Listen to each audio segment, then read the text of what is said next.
फिर हमें कुछ दिनों के बाद ट्यूब के ट्रेनिंग ग्राउंड का सीन दिखाते हैं कि हैमिल्टन ये देखने के बाद बहुत ज्यादा हैरान कहता है कि यंग लॉर्ड, क्या आप जो यहाँ पर ये पहने हुए हैं क्या वो सच में शेडो क्लोक है? तो सॉन्ग भी हंसते हुए कहता है कि हाँ, आपने बिल्कुल सही कहा, पर वो कहता है कि इस आर्टिफैक्ट को संभालना काफी ज्यादा मुश्किल है। तो क्या तुम पूरी तरह से श्योर हो कि तुम इसके लिए पूरी तरह से ठीक हो? सॉन्ग कहता है कि बस यहाँ पर थोड़ा सा स्टिंग कर रहा है, इसके अलावा सारी चीजें पूरी तरह से ठीक है। ये देखकर वो भी हैरान था और कहता है कि सच में चीजें काफी ज्यादा अजीब है। सॉन्ग कहता है, मुझे लगता है कि ये काफी लंबे समय से अकेला था, इसलिए इसने जैसे मुझे वहाँ पर देखा इसने तुरंत ही मुझे यहाँ पर ग्रैब कर लिया। मुझे ऐसा लगता है कि बस ये मुझसे यहाँ पर दोस्ती करना चाहता था। ये सुनने के बाद जो शेडो मॉन्स्टर था वो तक यहाँ पर कंफ्यूज रह गया था। हैमिल्टन ये सुनकर हंसते हुए कहता है कि यंग लॉर्ड, सच में तुम्हें ऐसा लगता है कि इसी खतरनाक चीज को अकेलापन महसूस हो रहा होगा? सच में तुम्हारा ये साफ दिल सच में काफी ज्यादा अच्छा है। पर वो तो उस मॉन्स्टर के ऊपर पैर रखते हुए आगे बढ़ते हुए कहता है कि आपका बहुत बहुत शुक्रिया कि आप मेरे बारे में इस तरीके से सोचते हैं। पर नीचे जिस तरीके से वो शेडो के ऊपर पैर रख रहा था, बेचारा वो क्रीचर इसके नीचे बहुत बुरी तरीके से दबा हुआ था। और वो हैमिल्टन से आगे कहता है कि एक चीज है जो कि मैं यहाँ पर आपसे पूछना चाहता हूँ। तो वो कहता है कि बताओ, आखिर तुम क्या कहना चाहते हो? सॉन्ग कहता है कि क्यों ना हम लोग यहाँ पर एक रियल डुएल करें कॉम्बैट ट्रेनिंग के लिए। ये सुनकर हैमिल्टन काफी ज्यादा शौक से रह गया था और वो काफी ज्यादा एक्साइटेड अपनी एनर्जी को निकालते हुए कहता है कि बिल्कुल, मुझे इस चीज में कोई दिक्कत नहीं और मैं अपना बेस्ट दूंगा जिससे तुम्हें ऐसा नहीं लगेगा कि तुम जरा से भी डिसअपॉइंटेड हो। सॉन्ग ये देखकर घबराते हुए कहता है, मुझे लगता है कि कॉन्टिनेंट के 7 तलवारों में से एक को यहाँ पर अपना स्पेयर पार्टनर बनाना कुछ जरूरत से ज्यादा ही बड़ी बात है, क्योंकि इसका जो ये प्रेशर है वो कुछ जरूरत से ज्यादा ही ओवरवेलमिंग है। पर हैमिल्टन मुस्कुराते हुए कहता है कि यंग लॉर्ड, तुम्हें इतना ज्यादा घबराने की जरूरत नहीं है, मैं बस यहाँ पर बेसिक सोर्ट्समैनशिप का ही इस्तेमाल करूंगा बिना ऑरा के। ये सुनकर वो गुस्से में सोचता है कि ये कह रहा है कि ये मेरे ऊपर काफी ज्यादा नरमी बरतेगा। एक जो सच्चा नाइट होता है वो हमेशा अपने दिल से लड़ता है और असल में जो इस लड़ाई का पर्पस है वो असल में इस ट्रेनिंग सेशन को इसलिए चाहता था जिससे वो इस शेडो क्लोक को यहाँ पर सही तरीके से मास्टर कर सके। वो अपने क्लोक की एनर्जी का इस्तेमाल करते हुए पूरे में अपने शेडोज को फैलाना चालू कर देता है और मैं ये देखना चाहता हूँ कि आखिर मैं किस तरीके से इन शेडोज को यहाँ पर काफी ज्यादा खतरनाक और पावरफुल वेपन बना सकता हूँ, क्योंकि एक आर्टिफैक्ट की जो ट्रू वैल्यू होती है वो उसकी डिटर्मिनेशन होती है। सॉन्ग उन शेडोज को कमांड करता है और वो सभी के सभी हैमिल्टन की तरफ बढ़ना चालू हो जाती हैं और वो कहता है कि ऐसा करने के लिए इसकी ट्रेनिंग करना काफी ज्यादा जरूरी है और वो शेडो ब्लेड ब्रिगेड का इस्तेमाल करते हुए हैमिल्टन के ऊपर हमला कर देता है। ये देखकर हैमिल्टन काफी ज्यादा शौक अपनी तलवार से उसके ऊपर हमला करता है और बड़े ही आराम से जितनी वो टेंटिकल्स थे उन सभी को अपनी तलवार से यहाँ पर काट देता है। ये देखने के बाद सॉन्ग थोड़ा सरप्राइज से रह गया था और वो कहता है कि इसने अपनी तलवार से बिना ऑरा का इस्तेमाल किए भी इनको यहाँ पर काट दिया। सच में ये कितनी ज्यादा भयानक पावर है। और हैमिल्टन काफी एक्साइटेड होते हुए कहता है कि यंग लॉर्ड, सच में तुम भी काफी ज्यादा एक्सेलेंट हो, पर अब मेरी बारी है तुम्हारे ऊपर स्ट्राइक करने की। और ये कहकर वो जल्दी से उसकी तरफ बढ़ना चालू कर देता है। सॉन्ग अपने क्लॉक का इस्तेमाल करते हुए उसके अटैक को यहाँ पे ब्लॉक तो कर रहा था, जिस वजह से वो शेडोज का इस्तेमाल करते हुए पीछे की तरफ सरकते हुए निकल जाता है। और हैमिल्टन भी देखकर थोड़ा सा शौक से रह गया था, क्योंकि अगले ही पल शेडोज के अंदर से कई सारी स्पाइन से निकल कर आ जाती हैं। और वो कहता है कि तुम सच में इस तरीके से सोच भी सकते हो कि यहाँ पर तुम मेरे ऊपर एक एम्बुश अटैक कर सको, ये काफी ज्यादा फैसिनेटिंग है। और जब वो फिर से घूमकर अपनी तलवार घुमाते हुए सॉन्ग के ऊपर हमला करता है तो वो जल्दी से अपने सभी टेंटिकल्स को बीच में लेकर आ जाता है, क्योंकि इस अटैक की वजह से वो सभी टेंटिकल्स के ऊपर काफी ज्यादा भयानक से क्रैक्स आ गए थे। सॉन्ग को इसे रोकने में काफी ज्यादा दिक्कत आ रही थी, पर फिर भी वो सरकते हुए जैसे तैसे कर इस इम्पैक्ट को यहाँ पर कंट्रोल कर लेता है। हैमिल्टन भी ये देखकर काफी ज्यादा हैरान था और एक्साइटेड होते हुए कहता है कि इसने इसे यहाँ पर रोक लिया। मेरी इस स्ट्राइक के अंदर इतनी ज्यादा ताकत थी कि वो बड़े ही आराम से किसी भी आम से तलवार को यहाँ पर तोड़ सकती थी, जैसा कि मुझे एक टॉप टियर आर्टिफैक्ट से यहाँ पर उम्मीद करनी चाहिए थी। सच में ये एक अलग ही चीज है, क्योंकि सॉन्ग अभी भी वहाँ पर सही सलामत खड़ा हुआ था। तो वो खुश होते हुए कहता है, तो चलो और 10 राउंड यहाँ पर एक दूसरे से लड़ते हैं। और ये कहकर वो दोनों फिर से एक दूसरे से लड़ना चालू कर देते हैं। और हमें आगे बताया जाता है कि उस दिन उस ट्रेनिंग सेशन के बाद जितने भी ऑर्डिनरी नाइट थे जो कि ये सब देख रहे थे, उन सभी के चेहरे पूरी तरह से बदल गए थे। उन्होंने कहा था कि कोई भी आदमी कैप्टन हैमिल्टन के सामने 2 अटैक से ज्यादा बिल्कुल भी नहीं टिक पाता, पर ये सब सॉन्ग के आने से पहले था, जिसकी वजह से उन्हें सच में वहाँ पर काफी ज्यादा अजीब सा महसूस होना चालू हो गया था, क्योंकि वो उनके कैप्टन से काफी अच्छे तरीके से लड़ रहा था, जिस वजह से वो लोग काफी ज्यादा अजीब से महसूस करने लगे थे। सॉन्ग भी ये देख थोड़ा सा कंफ्यूज था। फिर हमें कुछ दिनों के बाद एक रात का सीन दिखाते हैं जब वो वहाँ से जाने वाला था। उसकी माँ उसके पास आते हुए कहती है कि मैंने फिर से तुम्हारे फादर से बात करी थी, यहाँ तक थोड़ी देर पहले भी। इससे फर्क नहीं पड़ता कि आखिर मैं इसके बारे में कितना भी सोच लूं, पर मुझे सच में ऐसा नहीं लगता कि मैं तुम इतनी ज्यादा खतरनाक जगह पर वहाँ पर भेज सकती हूँ। पर सॉन्ग कहता है कि आपको इसकी इतनी ज्यादा चिंता करने की जरूरत नहीं है, क्योंकि अंकल हैमिल्टन और फादर वहाँ पर मेरी रक्षा करने के लिए जरूर होंगे। पर माँ तो माँ होती है, वो चिंता करते हुए कहती है, पर अगर वहाँ पर कुछ भी गलत हुआ और उसकी वजह से तुम्हें कोई नुकसान हो गया या फिर चोट लग गई फिर? तो ये देखकर वो भी थोड़ा सा उदास था, पर कहता है कि मॉम, मुझे और भी ज्यादा ताकतवर बनने की जरूरत है, जिससे मैं यहाँ पर इस ड्यूकल फैमिली को एक दिन कैरी कर सकूं, और जब समय आए तब मैं आपकी और फादर की और साथ ही मेरी छोटी बहन की यानी लीजा की रक्षा कर सकूं। पर अभी के लिए बस मुझे और भी ज्यादा एक्सपीरियंस गेन करने की जरूरत है, इसलिए प्लीज मुझे इस चीज को अलाउ करिए कि मैं और भी ज्यादा ताकतवर बन सकूं, जिससे मैं आपकी रक्षा कर सकूं। उसकी इस तरीके से बातें सुनने के बाद एलेना भी अब यहाँ पर उसे कुछ भी नहीं कह पाती। वो कहती कि ठीक है, बस मेरे बेटे अपना ख्याल रखना। तो वो भी अपने घोड़े पर सवार होते हुए कहता है कि ठीक है, मैं जल्दी ही वापस आ जाऊंगा। जिसके बाद वो लोग अपने टेम्पररी बेस के लिए वहाँ से निकल जाते हैं। सॉन्ग और उसके फादर वहाँ से निकलने के लिए पूरे तैयार थे, और एलन सॉन्ग से कहता है कि मेरे बदले जाकर उन्हें मार्च करने का ऑर्डर दो। ये सुनकर वो थोड़ा सा कंफ्यूज था, और उसके फादर उससे कहते हैं कि जो हमारे परिवार की एक प्राइड है ब्लैक कैवलरी, एक दिन वो तुम्हारी खुद की फोर्स होगी जिसे तुम्हें कमांड करना होगा, इसलिए जो ये लोग हैं वो शुरू से ही तुम्हारे नाइट्स हैं। तो जैसे ये सुनता है तो शॉक होते हुए कहता है क्या मेरे फादर के नाइट्स नहीं बल्कि मेरे नाइट्स? क्या इसका मतलब ये सच में खुद की मेरी पहली लड़ाई है? इसलिए वो कॉन्फिडेंस से मुस्कुराते हुए कहता है कि बिल्कुल ये समय पहले से काफी ज्यादा अलग है। और वो ब्लैक कैवलरी के सभी लोगों से कहता है कि अब हम लोगों के यहाँ से निकलने का समय आ चुका है, तो चलो अब हमारी फैमिली के यानी हाउस ऑफ सक्सेन की ब्लेड को यहाँ पर प्रूव करते हैं। और वो सभी भी चेयर करते हुए कहते हैं कि यंग लॉर्ड, हम आपकी कमांड को यहाँ पर फॉलो करेंगे। जिसके बाद वो लोग तेजी से अपनी पोजीशन लेकर वहाँ से निकल जाते हैं। हमें घोड़ों के पैरों की आवाज सुनाई देती है और बताया जाता है कि इस लड़ाई के अंदर 250 कैवलरी मैन हैं जो कि हमारे यहाँ पर फोर्सेस को ज्वाइन कर रहे हैं, और जो एलिट रेंजर की यूनिट है उसे व्हाइट माउंटेन के ऊपर स्टेशन किया गया है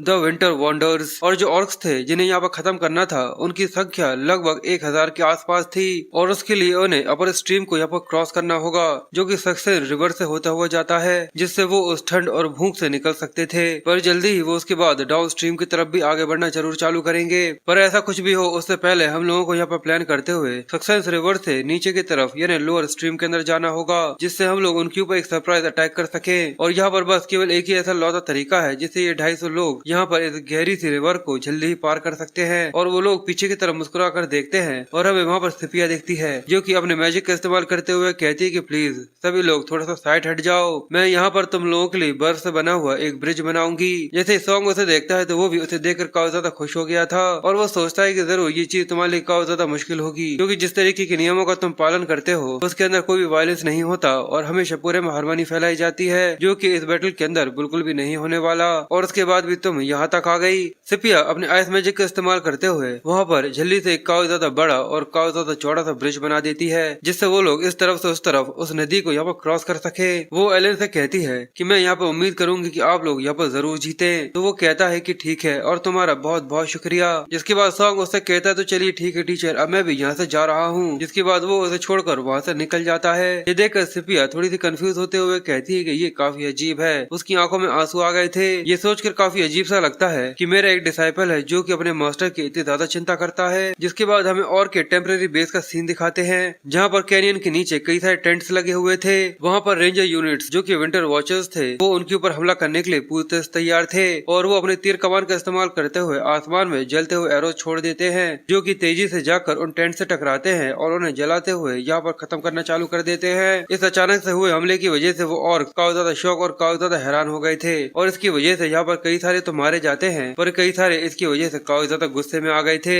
ये देखकर हैमल्ड सभी लोगों से कहता है कि फर्स्ट, सेकंड और थर्ड कैवलरी जल्दी से लड़ने के लिए यहाँ पर तैयार हो जाओ, हम लोगों को यहाँ पर चार्ज फॉर्मेशन बनानी है। ऊपर से वो तीनों ही ये सब देख रहे थे। यहाँ पर हैमल्ड उससे कहता है तो बताओ यंग मास्टर, अगर तुम्हें ये सब कैसा लग रहा है? सॉन्ग यहाँ पर ये सब देखने के बाद अपने दिमाग के अंदर कैलकुलेशन लगाना चालू कर देता है कि जिस तरीके से एक समय पर घोड़े के 2 पैर हैं जो कि जमीन को छू रहे हैं, इस तरीके से वो 40 किलोमीटर पर आवर की स्पीड से चल रहे हैं, और घोड़े के अलावा जो नाइट के आर्मर का वजन है उसकी वजह से जो एक्सेलरेशन है वो और भी ज्यादा तेज हो जाती है। और अगर इस तरीके से जाकर वो उनके ऊपर हमला करते हैं तो वो 3 से 4 मीटर का एक काफी ज्यादा गहरा गड्ढा उनके अंदर बना सकते हैं, जिसे वो नाइट के ऑरा के साथ अगर मिलाते हैं तो इस चीज का तो कोई सवाल ही पैदा नहीं होता कि जो ऑर्क है वो उन्हें यहाँ पर रोक सकते हो। और ये देखकर वो अपने फादर से कहता है कि ये तो बस वन साइडेड लड़ाई है, यानी बस हम लोग यहाँ पर उनका खून करने के लिए आए हैं, वो ऑर्क हमारा कुछ कर ही नहीं सकते। एलन हंसते हुए कहता है कि बिल्कुल, और यही पावर है ड्यूकल सक्सेन के हाउस होल्ड कैवलरी की। पर हैमल्ड उससे कहता है कि ये कुछ जरूरत से ज्यादा ही जल्दी नहीं है कि तुम यहाँ पर अपना गार्ड डाउन कर रहे हो, अभी तो बस यहाँ पर इस चीज की शुरुआत हुई है। और जब ऑर्क यहाँ पर अपनी शील्ड और भाले के साथ आकर उनको यहाँ पर डिफेंस करना चालू कर देते हैं तो ये देखकर वो लोग भी थोड़े से परेशान से हो गए थे। हैमिल्टन बताता है कि जो हमारा एम्बुश था उसने सच में काफी अच्छी तरीके से काम किया, पर ये काफी नहीं है कि उन्हें पूरी तरह से यहाँ पर खत्म कर सके।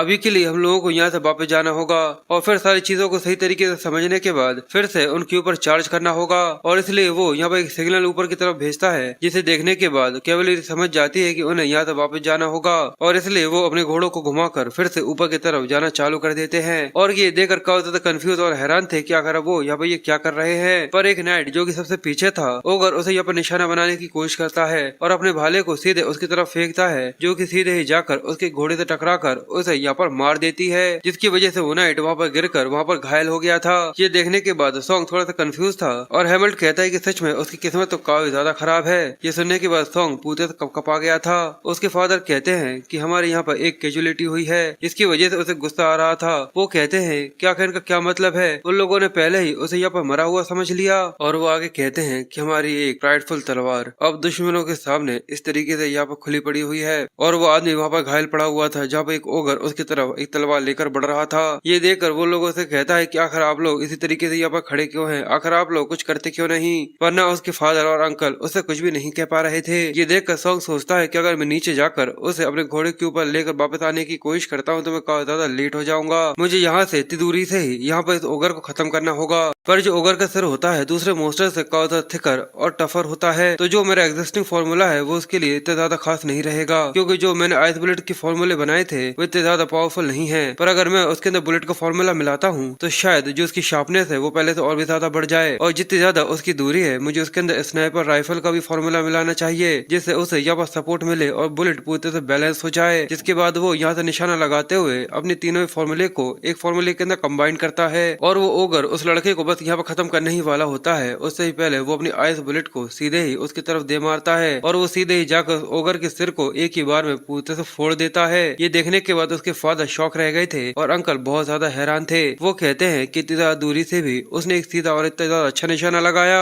जिसके बाद सॉन्ग नीचे की तरफ जाने लगता है। ये देखकर हैमिल्टन कहता है कि यंग मास्टर आखिर तुम कहाँ जा रहे हो, पर वहीं एलन हैमिल्टन को रोक देता है और कहता है कि उसे यहाँ से जाने दो। ये देखकर वो शॉक था, वो उसे रोकने की कोशिश करता है, पर एलन मुस्कुराते हुए उसको देखकर कहता है कि उसने इतनी ज्यादा छोटी उम्र के अंदर इतने ज्यादा कमाल की यूनिक फॉर्मूलेज बनाए हैं और अगर सच में ये इतना ज्यादा यूनिक फॉर्मूला है जिसके अंदर इतनी ज्यादा किलिंग पावर है, तो इसका मतलब जो सॉन्ग का इनर वर्ल्ड है वो पहले ही पूरे से मैच्योर हो चुका है। सॉन्ग आगे बढ़ते हुए दूर से ये देखकर थोड़ा सा परेशान हो रहा था कि जो बाकी दूसरे ओगर्स थे वो फिर से रीग्रुप हो चुके हैं और अभी यहाँ पर वो दो प्रॉब्लम्स का सामना कर रहा था। पहली की ये कि जो इंसान यहाँ पर पैनिक कर रहा था वो अभी तक यहाँ पर उठकर खड़ा नहीं हो पाया है, और दूसरी ये है कि जो उसका यूनिक फॉर्मूला है उसे बनाने में काफी ज्यादा लंबा समय लगता है, इसलिए वो क्लोज कॉम्बैट के अंदर इतना ज्यादा इफेक्टिव नहीं है। और यही वजह है जिसकी वजह से हम लोग यहाँ पर फॉर्मूलेज लर्न करते हैं, जैसे कि a plus B a minus B is equal to a square minus B square, जैसे कि bracket a plus B bracket a minus B is equal to a square minus B square. और इस तरीके से मुझे मेरे फॉर्मूले को भी छोटा करने की जरूरत है। एज एग्जाम्पल जैसे कि आइस 98 मैग्नम, पर वो ये देखकर भी कहता है कि अरे यार ये फिर भी काफी ज्यादा लंबा है, पर फिर भी जरूर ये काम करेगा, इसलिए वो एक्साइटिंगली कहता है कि आइस बुलेट। और जैसे वो ये नाम लेता है उसके हाथ से वो सीधे ही गोली छूटती है जो कि ओगर की तरफ बढ़ती है और एक ही बार में उसके सिर में छेद कर देती है। और वो उस लड़के को कुछ कर पाता उससे ही पहले वो भी यहाँ पर मारा जा चुका था। वो लड़का ये देखकर घबराते हुए कहता है कि यंग मास्टर आखिर आप मेरे जैसे किसी के लिए यहाँ पर क्या कर रहे हैं, पर सॉन्ग कहता है कि तुम्हें इसकी जरा से भी चिंता करने की जरूरत नहीं है, क्योंकि हाउस ऑफ सक्सेन कभी भी उस तलवार को धोखा नहीं देता जिसने यहाँ पर रॉयल्टी शो करी हो। पर वहीं पीछे से दो और वहाँ पर भागते हुए आ रहे थे। ये देखकर वो लड़का घबराते हुए कहता है कि यंग मास्टर जल्दी से यहाँ से भागिए, और वो ऑक्स जैसे ही जोर से चिल्लाते हैं, पर सॉन्ग उनसे बिल्कुल भी नहीं डरता। वो अपनी शेडो ब्लेड्स का इस्तेमाल करते हुए उन सभी के ऊपर हमला करता है। इससे वो अपनी तलवार का इस्तेमाल करते हुए उन्हें ब्लॉक करने की कोशिश करते हैं, पर जो शेडो से बनी हुई तलवारें थी वो सभी उनसे टकराती हैं और काफी आसानी से उनकी तलवारों को तोड़कर उन्हें यहाँ पर मार देती हैं। और सॉन्ग मुस्कुराते हुए अपनी शेडो से कहता है कि तुम उन्हें यहाँ पर खा सकते हो।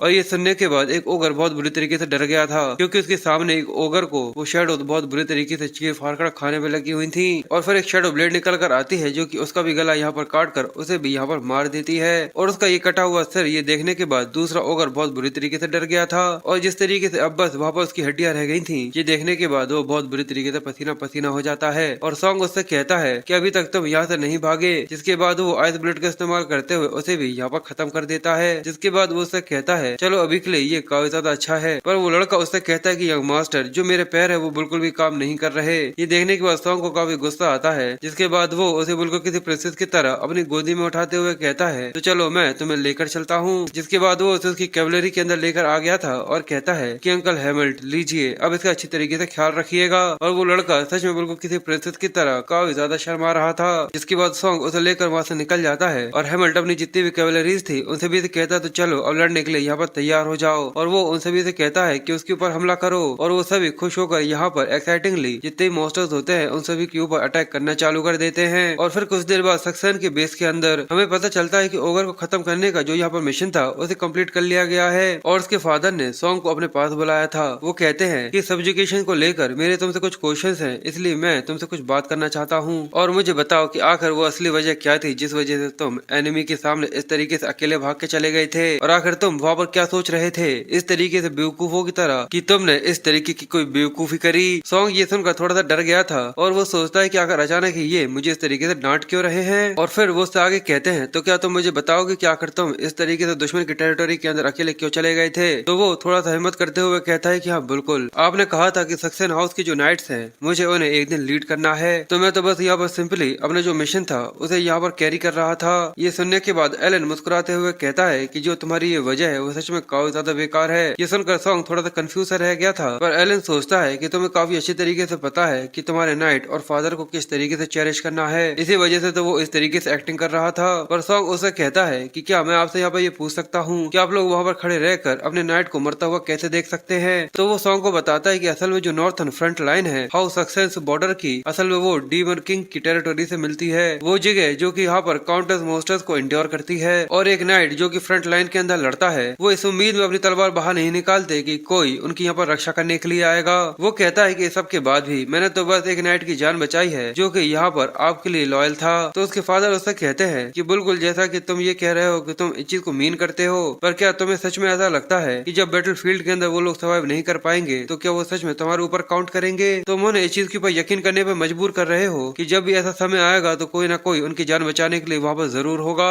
ये सुनने के बाद सॉन्ग बहुत बुरी तरीके से डर गया था और वो आगे कहते हैं और आखिर ऐसे कितने सारे नाइट हैं जो कि इस तरीके के माइंड सेट के साथ यहाँ पर सर्वाइव कर सकते हैं। तो इसकी वजह से सॉन्ग के पास कोई भी जवाब नहीं था और वो उससे कुछ भी नहीं कह पाता। और वो आगे बढ़ते हुए कहते हैं कि जब वो एक ऐसी मुसीबत का सामना करें जो कि उनकी एबिलिटीज के बियॉन्ड है, तब शायद मैं जाकर उस खतरे को वहाँ पर रोक सकता हूँ और ये एक नोबल की ड्यूटी होती है जो कि हाउस ऑफ सक्सेन को यहाँ पर बेयर करनी होगी। सॉन्ग इसकी वजह से उदास हो गया था। वो कहता है कि मैं यहाँ पे एक ऐसी चीज के लिए आर्ग्यू कर रहा हूँ जिसको मैं खुद भी यहाँ पर रिफ्यूज नहीं कर सकता। मुझे चीज के ऊपर यकीन नहीं हो रहा कि मैं एक ऐसी चीज भूल गया जिसे मैंने अपनी पास्ट लाइफ में सारी जिंदगी याद रखा था और उसके ऊपर खरा उतरा था। पर इस सब के अलावा एलन उसके कंधे पर हाथ रखते हुए कहता है कि जिस तरीके से तुमने अपनी बातों को यहाँ पर एक्शन के अंदर बदला है ये सच में काफी ज्यादा इम्प्रेसिव था और तुम कभी भी इसके बारे में मत भूलना, ठीक है। सॉन्ग कहता है कि ठीक है फादर। जिसके बाद एक तेज रोशनी उसके चेहरे पर पड़ती है क्योंकि वो टेंट का दरवाजा खुलता है और कहता है तो चलो अब फिर से हम लोग कैसल की तरफ लौट चलते हैं। और वहाँ से आ जाने के बाद ड्यूक के लड़के की ये स्टोरी पूरे में फेमस हो गई कि वो वहाँ पर एक नाइट को बचाने के लिए कई सारे ऑगर्स से लड़ने के लिए तैयार हो गया था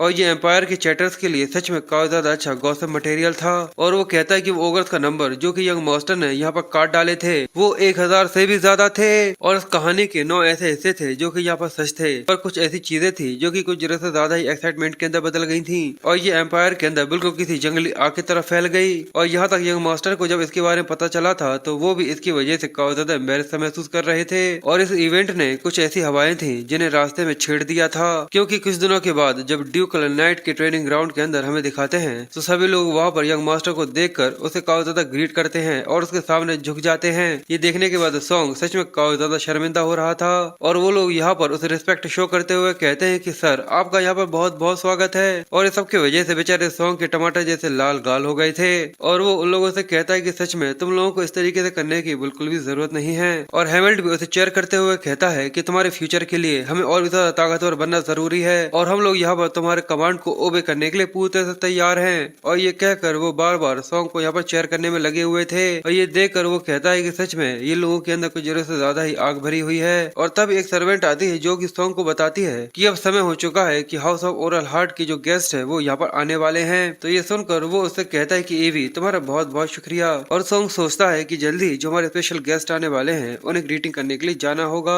और वो हमें द वॉरियर हाउस यानी ओल्ड हार्ट के बारे में बताता है जो कि एक समय पर इस किंगडम के अंदर काफी ज्यादा ग्रेट नोबल फैमिलीज में से एक हुआ करती थी, जिसके अंदर से डिवाइन सोर्ड्समैन निकला था बर्टल। पर जब एम्पायर ने ट्यूटोनिया फील्ड के अंदर उसके खिलाफ एक जंग छेड़ दी थी, जिसके अंदर डिवाइन सोर्ड्समैन मेरे हाथों मारा गया था, उसके बाद जो उसकी फैमिली थी वो पूरी तरह तबाह हो गई थी। सॉन्ग वहाँ पर गेट के सामने खड़ा था और हैमल्ट को देखकर कहता है कि उनके चेहरे पर एक अजीब तरीके का ही लुक है। वो यहाँ पर जरूर डिवाइन सोर्ड्समैन के बारे में ही सोच रहे होंगे, वो इंसान जिसने उन्हें नाइटहुड के रास्ते के ऊपर लाकर रख दिया था। इसकी वजह से मुझे थोड़ा सा बुरा लग रहा है। और यही सोचकर वो दोनों दरवाजे खोलकर जैसे ही अंदर आते हैं, एलन उसको देखकर काफी खुश होता है और कहता है कि तुम दोनों भी यहाँ पर सही समय पर आए हो, लगता है कि तुम अभी भी ट्रेनिंग करने में लगे हुए थे। तो सॉन्ग उससे कहता है कि आपने बिल्कुल सही कहा। और तभी बटलर की आवाज आती है जो कि कहता है कि गेस्ट यहाँ पर आ चुके हैं। तो एलन उनसे कहता है कि ठीक है, उन्हें अंदर आने दो। और हमें कुछ ही देर के बाद एक सुनहरे बालों वाली लड़की और उसकी माँ को अंदर आता हुआ दिखाते हैं, जिसकी आंखों में काफी ज्यादा उदासी थी। और वो सोचता है कि तुम लोग यहाँ तक बिना किसी अटेंडेंट के होने के बाद भी आ गए, ये काफी इम्प्रेसिव है। और डिवाइन सोर्ड्समैन की वाइफ जिसका नाम वेनेसा है, वो यहाँ पर एलन को और उसकी वाइफ को ग्रीट करती है, जिसके बाद वो अपनी बेटी की तरफ देखती है जो कि काफी ज्यादा गुस्से में थी। और फिर भी वो यहाँ पर उसको ग्रीट करती है और अपनी लड़की यानी चार्लोट के बारे में बताती है। पर इसकी वजह से चार्लोट काफी गुस्से में आ गई थी। ये देखने के बाद सॉन्ग थोड़ा कंफ्यूज होते हुए कहता है कि आखिर ये किस तरीके का रिएक्शन है जो कि ये यहाँ पर दिखा रही है। और आगे बढ़ते हुए कहती है कि अगर तुम ऐसे किसी इंसान के सामने अपना सर कैसे झुका सकती हो। ये सुनने के बाद वेनेसा अपनी लड़की के लिए काफी ज्यादा शौक थी और वो उससे कहती है कि प्लीज यहाँ पर शांत हो जाओ, अगर तुम यहाँ पर ये सब क्या बात कर रही हो। और एलन उसे शांत करते हुए कहता है कि ठीक है, तुम यहाँ पर एक काफी ज्यादा लंबा और थका देने वाला सफर तय कर आए हो, इसलिए वो सॉन्ग से कहता है कि तुम यहाँ पर लेडी एलिसा को एस्कॉर्ट करोगे और क्या तुम उसे कैसल दिखा सकते हो। ये सुनकर वो कहता है कि ठीक है। इसके बाद वो चार्लोट से कहता है तो प्लीज मेरे साथ चलो। पर ये देखकर उसे काफी ज्यादा गुस्सा आती है और कहती है कि अपना हाथ मुझसे दूर रखो, मुझे छूने की हिम्मत भी मत करना। और ये कहकर वो उसके हाथ को झटकार देती है। सॉन्ग उसका ये रिएक्शन देखने के बाद काफी ज्यादा कंफ्यूज और सरप्राइज था। और यहाँ तक जो उसके पेरेंट्स थे वो भी ये देखकर काफी ज्यादा शॉक और हैरान से रह गए थे। और तभी चार्लोट को ऐसा लगता है जैसे कि उसने यहाँ पर सच में काफी ज्यादा बड़ी गलती कर दी है, जिस वजह से वो चुप हो जाती है और कहती है तुम बेकार थे बेशरम टिपिकल नोबल्स कहीं के। पर ये सुनने के बाद सॉन्ग को कुछ भी समझ में नहीं आता। पर वेनेसा ये देखकर और भी ज्यादा घबराते हुए कहती है कि चार्लोट आखिर तुम ये क्या कर रही हो, जल्दी से यंग मास्टर से तुरंत यहाँ पर माफी मांगो। पर वो तो बस मुंह बनाकर अपने दांतों से होंठ दबाकर जल्दी से वहाँ से भाग जाती है। सॉन्ग उसको देखकर उसे रोकने की कोशिश करता है, जिसके बाद वो भी उसका पीछा करते हुए वहाँ से निकल गया था। और दूसरी तरफ वेनेसा अपनी लड़की की गलती की वजह से उन दोनों से यहाँ पर माफी मांगने में लगी हुई थी। और वो उसे बताती है कि वो यहाँ पर इस तरीके से एक्टिंग इस वजह से कर रही है क्योंकि हाल ही में कुछ बहुत ज्यादा बुरा हुआ था। एलेना थोड़ी सी कंफ्यूज उससे पूछती है कि आखिर असल में क्या हुआ था। वेनेसा बताना चालू करती है कि केवल कुछ समय पहले ही जो होली नाइट काउंट है उन्हें हमारी टेरिटोरी के अंदर एज ए इंस्पेक्टर यहाँ पर अपॉइंट किया गया था। और जैसा कि आप लोगों को पता है कि वो काउंट एम्पायर के अंदर काफी ज्यादा फेमस है, और क्योंकि वो एक होली सोर्ड्समैन है और क्योंकि वो अपने हायर के लिए एक सुप्रीम टैलेंट ढूंढ रहे हैं, तो स्किल्स के लिए जो उनका लालच है वो बहुत ज्यादा बढ़ता चला जा रहा है। तो कोई भी उन्हें काफी ज्यादा पावरफुल सोर्स वुमन मिलती है तो वो फोर्सफुली उसके अंदर अपने सीड्स डालना चाहते हैं। और यहाँ तक उन्हें चीज से ही फर्क नहीं पड़ता कि भले ही वो एक लड़की इतनी ज्यादा छोटी हो कि अभी तक वो सही तरीके से इन चीजों के बारे में कुछ जानती भी ना हो। इसलिए हम लोग बड़ी मुश्किल से जब तक वो मेरी लड़की के ऊपर हाथ भी रख पाता उससे पहले हम लोग वहाँ से निकल गए थे। पर उन मेमोरीज को पूरी तरह से इरेज करना पूरी तरह से नामुमकिन है और मैं यहाँ पर उसकी रक्षा करने के लिए कुछ भी करने के लिए तैयार हूँ। इसी वजह से मैं उसे यहाँ पर लेकर आई हूँ क्योंकि मैं एक फॉलन नोबल फैमिली से हूँ, इसलिए हम लोगों के पास ज्यादा पावर नहीं है। और इसलिए मैं यहाँ पर आपसे भीख मांगती हूँ कि आप मेरी लड़की को अपने फैमिली के अंदर किसी मेड की तरह रख लीजिए, जिससे वो इंसान कभी भी उसको फिर से टच करने की हिम्मत भी नहीं कर पाएगा। और दूसरी तरफ हमें सॉन्ग और चार्लोट को दिखाते हैं जो कि अब ट्रेनिंग ग्राउंड के अंदर भाग कर आ गए थे, जहाँ पर सॉन्ग उससे पूछता है क्या तुम इसके बारे में पता भी है कि अगर असल में तुम भागते हुए कहाँ पर जा रही थी। तो वो कहती है कि मुझे इसका कोई भी आइडिया नहीं है। और वो कंफ्यूज था कि आखिर वो सारी जगहों पर छोड़कर आखिर वो ट्रेनिंग ग्राउंड के अंदर भागकर क्यों आ गई, क्या इसी वजह से क्योंकि उसके अंदर एक नाइट का ब्लड है। चार्लोट थोड़ी देर के बाद उससे पूछती है कि तुम्हारा हाथ ठीक है। सॉन्ग कहता है कि पूरी तरह से ठीक है, तुम इसकी चिंता करने की जरूरत नहीं है। ये सुनकर वो कहती है कि सच में ये तो काफी ज्यादा रिलीफ की बात है। और सॉन्ग ये देखकर कहता है ऐसा लगता है कुछ देर पहले जैसे कि वो यहाँ पर रो रही हो, क्या वो अभी भी उन चीजों के बारे में सोच रही है जो कि उसके साथ पहले हुई थी। और भले ही वो यहाँ पर कितना भी टफ बनने की एक्टिंग करे पर है तो वो अभी भी एक छोटी बच्ची ही। और अगले ही पल चार्लोट अपने पास से अपनी तलवार निकालकर सॉन्ग के गले पर रख देती है और उससे कहती है अगर ऐसा है तो चलो हम लोग यहाँ पर एक डुअल करते हैं। और सॉन्ग ये सुनने के बाद थोड़ा सा कंफ्यूज सा रह गया था और वो सॉन्ग से कहती है कि जल्दी से अपनी तलवार बाहर निकालो। और सॉन्ग ये देखकर कंफ्यूजन के साथ कहता है कि क्या,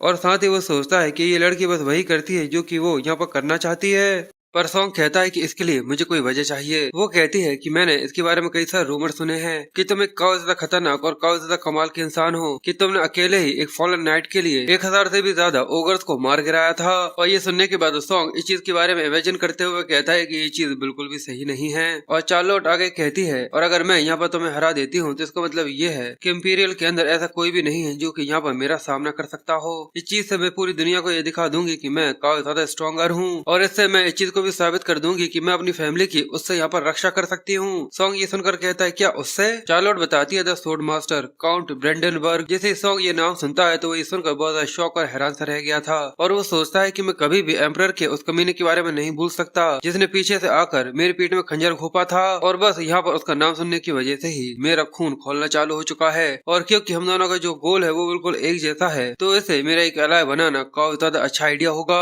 पर सबसे पहले मुझे यहाँ पर इसे रियलिटी समझानी होगी। इसी वजह से सॉन्ग पीछे की तरफ घूमता है। ये देखकर चार्लोट थोड़ी सी कंफ्यूज थी, और वो आगे बढ़कर तलवार उठाते हुए कहता है, तुम बस एक बच्ची हो जिसे कुछ भी नहीं पता, तो चलो अब आओ मेरे ऊपर पूरी ताकत से हमला करो। और ये कहकर वो बड़े ही आराम से स्टैंड लेकर खड़ा हो गया था। चार्लोट को ये देखकर काफी गुस्सा आता है, और अपने अंदर ऑरा को रिलीज करते हुए कहती है कि तुम्हें मुझे बताने की बिल्कुल भी जरूरत नहीं है, मैं जरूर करूंगी। और वो अगले ही पल सीधे ही आकर सॉन्ग के ऊपर हमला करने के लिए आ जाती है। पर सॉन्ग बड़े ही आराम से अपनी तलवार से एक ही हाथ से उसे यहाँ पर रोक लेता है, जिसके बाद वो बार बार अपनी तलवार घुमाकर उसके ऊपर हमला करने की कोशिश करती है। पर सॉन्ग बड़े ही आराम से उसके हर एक अटैक को डॉज और ब्लॉक करते हुए पीछे की तरफ सरकता है, और उसका एक भी ऐसा अटैक नहीं था जो कि यहाँ पर उसे टकरा सके। पर चार्लोट काफी गुस्से में बार बार थ्रस्ट का इस्तेमाल करते हुए उसके ऊपर हमला किए जा रही थी। पर सॉन्ग ये देखकर बड़े ही आराम से अपनी तलवार के साथ उसे यहाँ पर ब्लॉक कर रहा था, जिसकी वजह से वो भी यहाँ पर बोर होने लगा था। और वो सोचता है कि मैं जितने भी बार उसके अटैक्स को यहाँ पर डिफ्लेक्ट कर देता हूँ, ये बार बार अपने हाथ का इस्तेमाल करते हुए जितने भी अटैक्स है उन सभी को फिर से काउंटर करती है।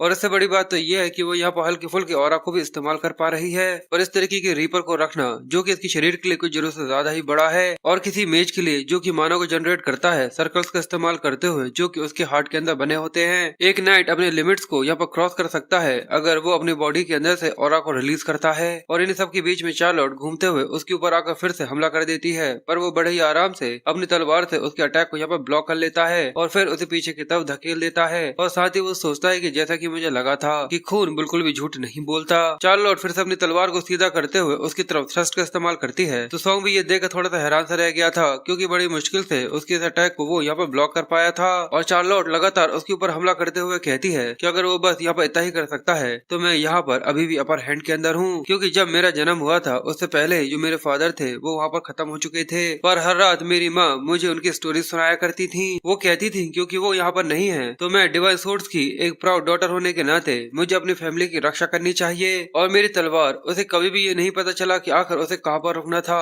इसके बाद भी कि जो मेरा होमलैंड था वो पूरे से तबाह हो गया, और साथ ही जो मेरी फैमिली थी वो पूरे से बर्बाद हो गई। और वो काफी ज्यादा परेशान और कंफ्यूज होते हुए कहती है, पर आखिर यहाँ पर ये हर बार इस इंसान के सामने आकर ब्लॉक कैसे हो पा रही है। सॉन्ग अब काफी ज्यादा बोर हो रहा था, क्योंकि वो बड़े आराम से उसके बाकी अटैक्स को यहाँ पर ब्लॉक कर पा रहा था। और ये देखकर चार्लोट कंफ्यूज होते हुए कहती कि यहाँ पर जरूर कुछ न कुछ तो गड़बड़ है। और फिर जब चार्लोट अपनी पूरी ताकत का इस्तेमाल करते हुए अपने स्किल थ्रस्ट का इस्तेमाल करती है तो सॉन्ग बड़े आराम से वहाँ पर साइड होकर उसके अटैक को काफी आसानी से फिर से ब्लॉक कर लेता है। और ये देखकर वो पहले से और भी ज्यादा हैरान सी रह गई थी। और जब वो अपने हाथ को यहाँ पर जरा सा मूव करता है तो चार्लोट की तलवार इस बार उसके हाथ से छूट गई थी। और वो ये देखकर सोचती है कि आखिर मैं एक डिवाइन सोर्समैन की लड़की कैसे हो सकती हूँ, आखिर मैं यहाँ पर क्यों नहीं जीती। सॉन्ग कहता है क्योंकि तुम डिवाइन सोर्समैन नहीं हो। तो यहाँ पर उसकी आंखों में आंसू आ गए थे, और वो कहता है कि बिल्कुल वो प्राइड जो कि तुम्हें डिवाइन सोर्समैन की लड़की होने की वजह से है ये बिल्कुल भी बुरा नहीं है। पर इस सब के अलावा जिस तरीके की तुम अभी हो तुम कभी भी इस तरीके से अपनी फैमिली की रक्षा उससे बिल्कुल भी नहीं कर पाओगी। जैसे ही वो ये सुनती है उसकी आंखों के जो आंसू थे वो और भी ज्यादा तेजी से बहना चालू हो जाते हैं। और वो आगे बताता है क्योंकि जो सोर्स मास्टर की तलवार होती है वो इससे हजारों गुना ज्यादा ताकतवर होती है, और जितना ताकतवर मैं हूँ मुझसे भी काफी ज्यादा ताकतवर। और इसलिए चार्लोट परेशान होते हुए कहती है, तो मुझे बताओ कि आखिर मैं यहाँ पर क्या करूँ, आखिर मुझे यहाँ पर क्या करना चाहिए। तो सॉन्ग उससे कहता है कि ठीक है, मैं यहाँ पर ड्यूकल फैमिली के नाम से कसम खाता हूँ कि मैं तुम्हारी फैमिली का एक गार्डियन बनूंगा। ये सुनने के बाद चार्लोट थोड़ी सी कंफ्यूज उसकी तरफ देखती है। वो कहता है कि तब तक जिस दिन तक तुम उतनी ज्यादा ताकतवर ना बन जाओगे तुम उसे यहाँ पर हरा सको, मैं और सक्सेशन फैमिली तब तक तुम्हारी शील्ड रहेंगे और तुम्हारी रक्षा करेंगे। चार्लोट कंफ्यूज थी, वो हैरानी के साथ कहती है कि आखिर तुम ऐसा क्यों कर रहे हो। तो वो कहता है क्योंकि जो तुम्हारी तलवारबाजी है वो सच में इस चीज की वर्थ रखती है, और क्या तुम इस चीज की कसम खाती हो कि तुम मेरी और सक्सेशन फैमिली की एक तलवार बनोगी। चार्लोट थोड़ी देर इसके बारे में सोचने के बाद कहती है, यहाँ पर तो कोई सवाल ही पैदा नहीं होता कि मैं इस तरीके के किसी ऑफर को यहाँ पर रिफ्यूज कर सकती हूँ। और वो उसके सामने वहाँ पर बैठकर एज अ नाइट वहाँ पर कसम खाती है कि वो यहाँ पर उसकी तलवार बनेगी। और नरेटर हमें आगे बताता है कि भले ही ये देखने में ऐसा लगता है जैसे कि दो छोटे से बच्चों के बीच में बस ये कोई सिंपल सा प्रॉमिस हो, पर इसके अंदर की जो भावनाएं हैं वो किसी ओथ से भी ज्यादा कीमत रखती हैं। फिर हमें सॉन्ग को एलन के साथ उसके ऑफिस के अंदर दिखाते हैं। एलन कहता है कि वेनेसा ने यहाँ पर रिक्वेस्ट करी थी कि जो चार्लोट है वो हमारी फैमिली की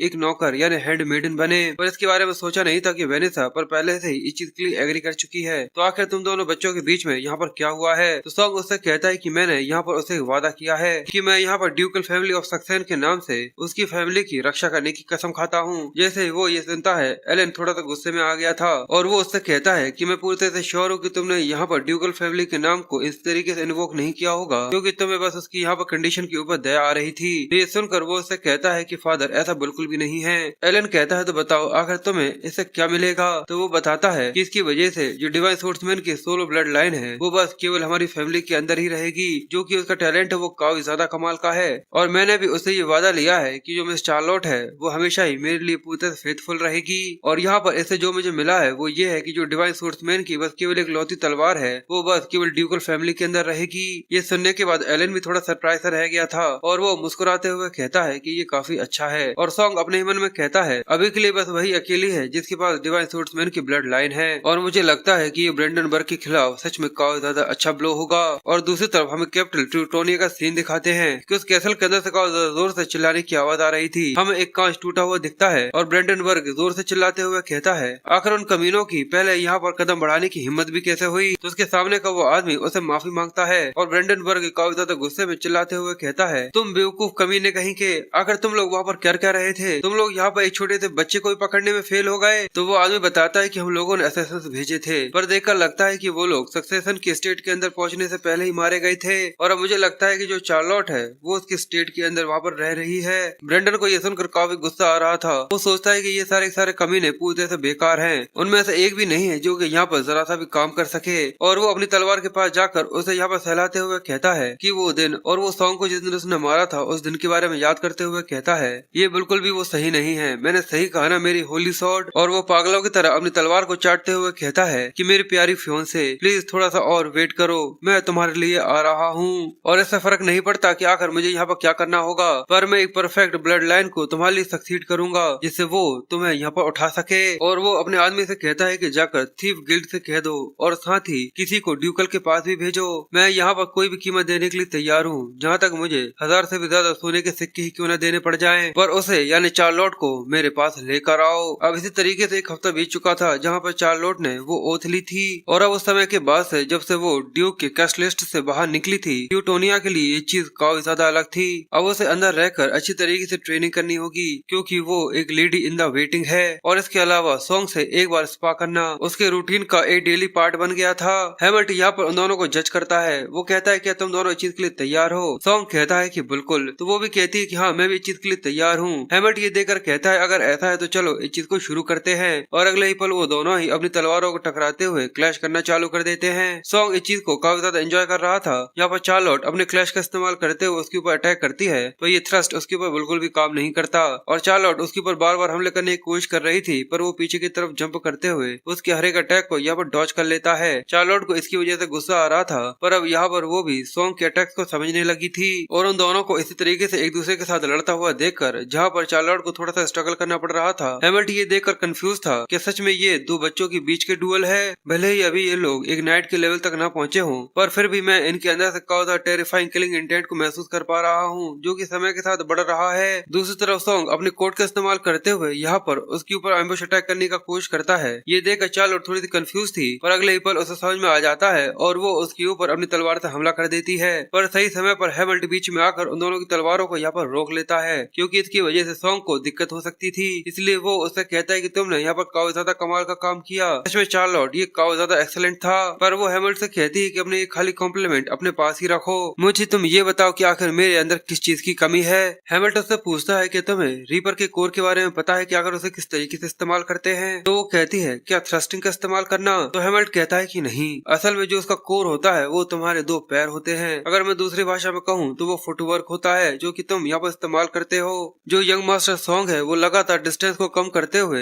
लगातार तुम्हारे थ्रस्ट को यहाँ पर ब्लॉक करते चले जा रहे थे।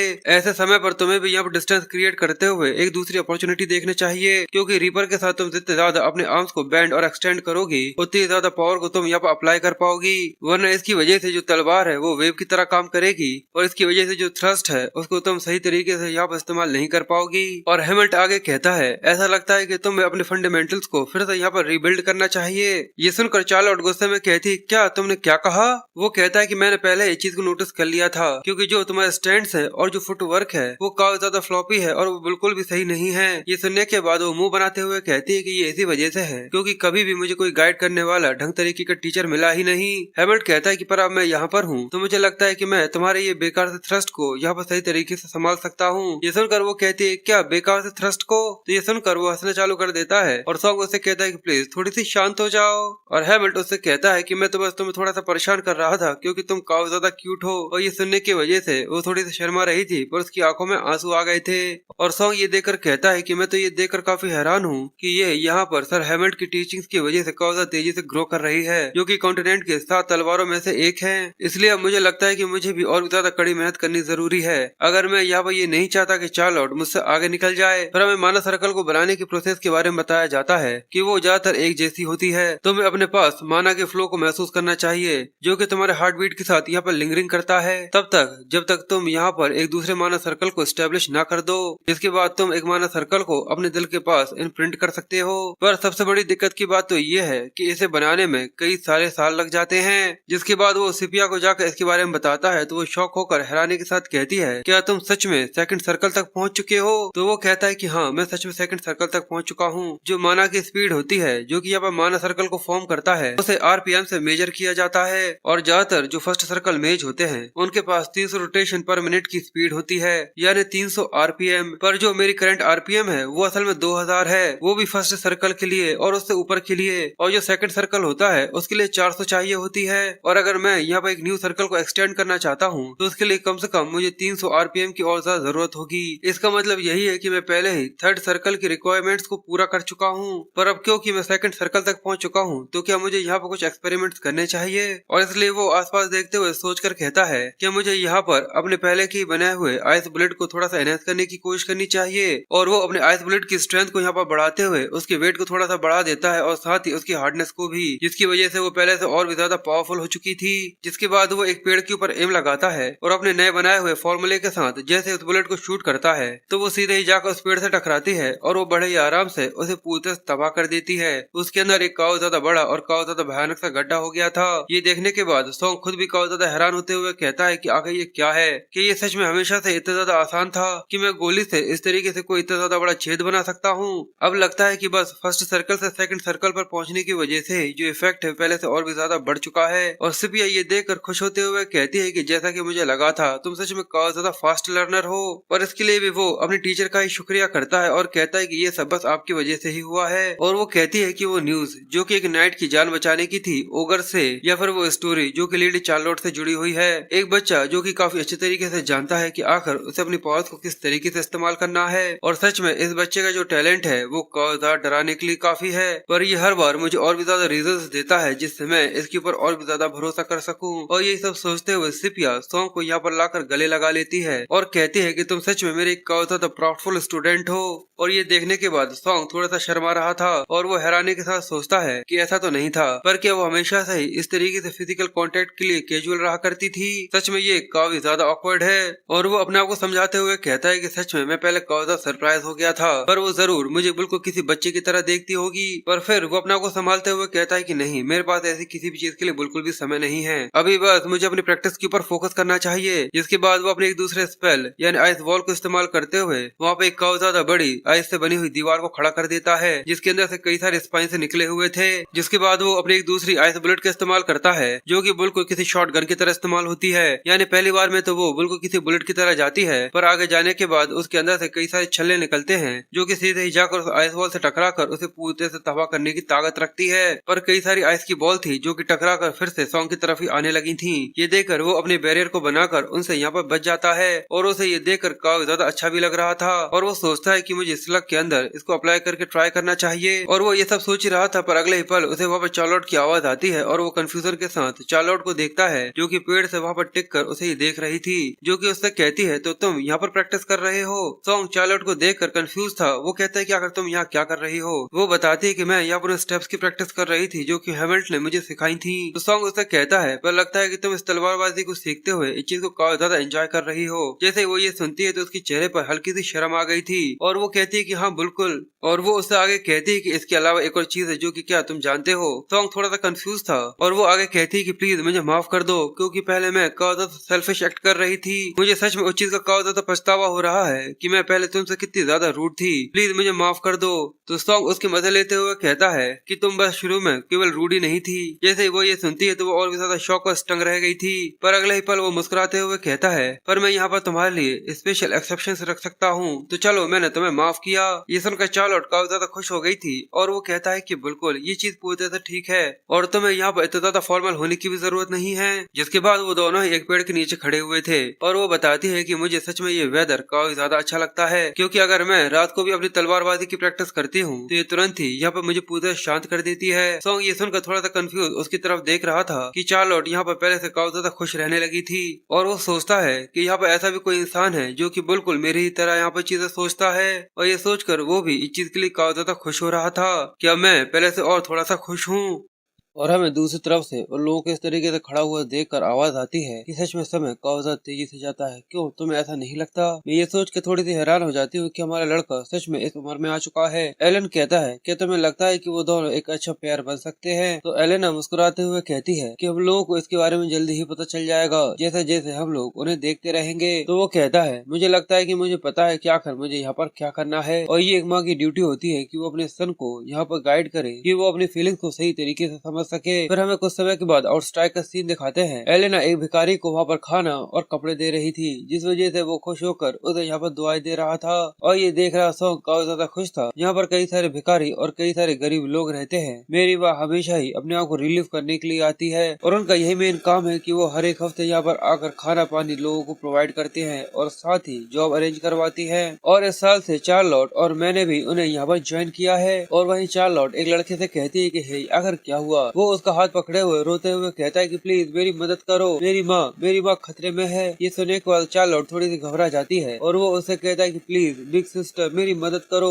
उसकी आंखों में आंसू थे और सॉन्ग उसका पीछा करते हुए कहता है कि यहाँ पर कुछ न कुछ तो गड़बड़ है। और वो तीनों ही बैक एली के और भी ज्यादा गहराई के अंदर जाते जा रहे थे क्योंकि वो एस्कॉट नाइट से काफी ज्यादा दूर आ चुके थे और एली के काफी ज्यादा कॉम्प्लेक्स रास्तों के अंदर फंस गए थे। और ये चीज शुरुआत से ही काफी ज्यादा अजीब थी क्योंकि वो यहाँ पर किसी बड़े के पास न जाकर सीधे चार्लोट के पास आकर उससे मदद मांग रहा था। और वहीं भागते हुए सॉन्ग का ध्यान ऊपर की तरफ जाता है जहाँ पर एक छत के ऊपर वो एक आदमी को बैठा हुआ देख लेता है और वो कहता है कि ये बच्चा ये तो थीफ गिल्ड से है, जरूर ब्रेंडन ने ही इन्हें यहाँ पर भेजा होगा। इसका मतलब जैसा कि मुझे लगा था ये लोग यहाँ पर चार्लोट को अपना निशाना बनाने के लिए आए हैं। और वो लड़का थोड़ा सा घबराया हुआ परेशान से कहता है कि बस यहीं पर रुको, मैं जल्दी से अपनी मॉम को लेकर आता हूँ। और ये कहकर वो जल्दी से वहाँ पर उन दोनों को छोड़कर भाग जाता है। इसके बाद वहाँ पर थीफ गिल्ड के जो लोग होते हैं वो एक एक कर बाहर निकलना चालू हो जाते हैं। उनका जो बॉस था वो कहता है अगर इसके बारे में सोचा जाए कि कोई नोबल जो कितनी ज्यादा खतरनाक जगह पर इस तरीके से ही आकर खड़ा हो जाए तो सच में ये तो कितनी ज्यादा अच्छी बात है। और चार्लोट वहाँ पर देखती है कि थीफ गिल्ड के कई सारे लोगों ने उन्हें आगे पीछे से घेर लिया था और वो आदमी सॉन्ग से कहता है कि हमारा काम बस यहाँ पे एक छोटी सी मेट से है जो कि तुम्हारे साइड में खड़ी है, इसलिए जल्दी से इसे हम लोगों को यहाँ पर हैंड ओवर कर दो और यंग मास्टर तुम यहाँ से जा सकते हो क्योंकि अगर तुम यहाँ पे कुछ करने की कोशिश करो तो शायद इसकी वजह से तुम्हें नुकसान पहुँच सकता है। पर उसकी बात सुनने के बाद सॉन्ग हंसते हुए कहता है कि मैं चार्लोट की तुम्हारे जैसे गुंडों से जरूर रक्षा करूंगा। ये देखकर वो हरे वालों वाला लड़का मुस्कुराते हुए कहता है कि इस यंग नोबल की जरा इस चेरिशनेस को तो देखो, ये कितनी ज्यादा मैग्निफिसेंट है और शायद तुम्हारे लिए काफी अच्छा होता कि तुम यहाँ पर समय और जगह को काफी ज्यादा अच्छी तरीके से कंसीडर करते। पर लगता है कि तुम्हें अब दुनिया की थोड़ी सी हार्शनेस के बारे में जानना जरूरी है। और ये कहते हुए उसके आदमी उन दोनों बच्चों को यहाँ पर घेर लेते हैं। चार्लोट ये देखकर घबराते हुए सॉन्ग से कहती है कि तुम अपनी तलवार को पीछे छोड़कर यहाँ से जा सकते हो। तो वो कहता है कि इस चीज में कोई दिक्कत नहीं, क्या तुम्हें मैं यहाँ पर डरा हुआ सा लग रहा हूँ। और वो सोचता है कि सच में ये काफी ज्यादा परफेक्ट टाइमिंग है कि मैं यहाँ पर अपने शेडो क्लोक की न्यू स्किल्स को टेस्ट कर सकता हूँ यहाँ पर अपना सेल्फ डिफेंस करते हुए। अब थीफ गिल्ड के लोग दोनों के ऊपर यहाँ पर हमला करने के लिए आगे बढ़ना चालू कर देते हैं और चारों ही तरफ से 4 लोग थे जो कि आकर उन दोनों के ऊपर हमला कर उन्हें यहाँ पर मारना चाहते थे। और अचानक ही वापस शेडोज उन सभी को कवर करना चालू कर देती है। ये देखकर वो लोग कंफ्यूज थे कि आकर अचानक ही ये सब क्या हो रहा है। पर सॉन्ग तो यहाँ पर जो अपने हाथ बांध कर खड़ा हुआ था वो तो उनको देखकर काफी ज्यादा मुस्कुरा रहा था। और ये देखने के बाद उनका बॉस काफी ज्यादा बुरी तरीके से घबरा कर चिल्लाते हुए अपने साथियों से कहता है कि जल्दी से यहाँ पर रास्ते से हट जाओ, तुम बेवकूफ हो। और ये देखकर सॉन्ग कहता है मुझे लगता है कि इसे काफी ज्यादा जल्दी ये चीज समझ में आ गई, क्योंकि जरूर ये एक हाई रैंक का थीफ होगा,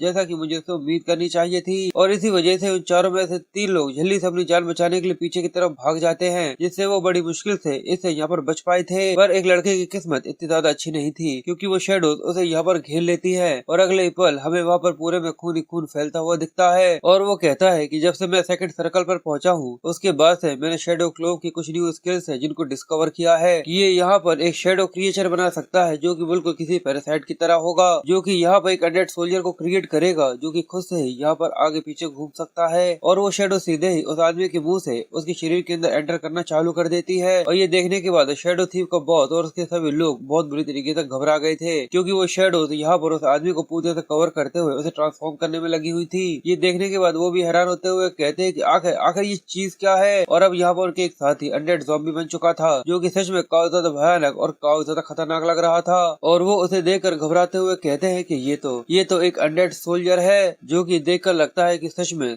काफी ज्यादा भूखा है। तो ये देखकर वो हरे वालों वाला लड़का अपने साथियों पर चिल्लाते हुए कहता है क्या करते हो लोग यहाँ पर, क्या कर रहे हो, जल्दी से जाकर उस चीज को खत्म करो। और ये सुनते से ही वो सभी जल्दी से जाकर उस अनडेड ज़ॉम्बी के ऊपर हमला करने के लिए आगे बढ़ जाते हैं। और साथ ही वो सोचता है कि अब इस चीज से बिल्कुल फर्क नहीं पड़ता कि अगर ये सक्सेस का यंग मास्टर है या फिर नहीं, अगर हमने यहाँ पर एक भी गलती करी तो हम सभी यहाँ पर मारे जाएंगे। और इसी वजह से वो भी यहाँ पर आगे बढ़कर सॉन्ग के आसपास घूमना चालू करता है। और उसकी स्पीड इतनी ज्यादा थी कि उसकी कई सारे आफ्टर इमेजेस वहाँ पर पूरे में घूम रहे थे। और वो आदमी आगे सोचता है कि इस बैक एली के अंदर ऐसा कोई भी नहीं है जो कि यहाँ पर मेरे 2 ऑरेकल्स को एक ही बार में रोक सके। और ये कहकर वो सॉन्ग के ऊपर हमला कर देता है, पर सॉन्ग बड़े ही आराम से उसकी तरफ ना देखते हुए भी अपनी शैडो से उसे यहाँ पर रोक लेता है। ये देखने के बाद वो बहुत ज्यादा हैरान और घबरा गया था। और जब वो आदमी वहाँ से भागने की कोशिश करता है तो सॉन्ग वहाँ पर अपने फॉर्मूले का इस्तेमाल करते हुए उसके ऊपर शॉर्ट गन का इस्तेमाल करते हुए कई सारे पावरफुल अटैक कर देता है, जिस वजह से उसके शरीर के ऊपर काफी ज्यादा बड़े बड़े गड्ढे बन चुके थे और वो एक ही बार में वहाँ पर मारा जाता है। और चार्लोट भी ये देखकर सच में काफी ज्यादा सरप्राइज थी। और अब वो उसके घुटनों के बल आ गया था, जो कि सॉन्ग के सामने बैठा हुआ था।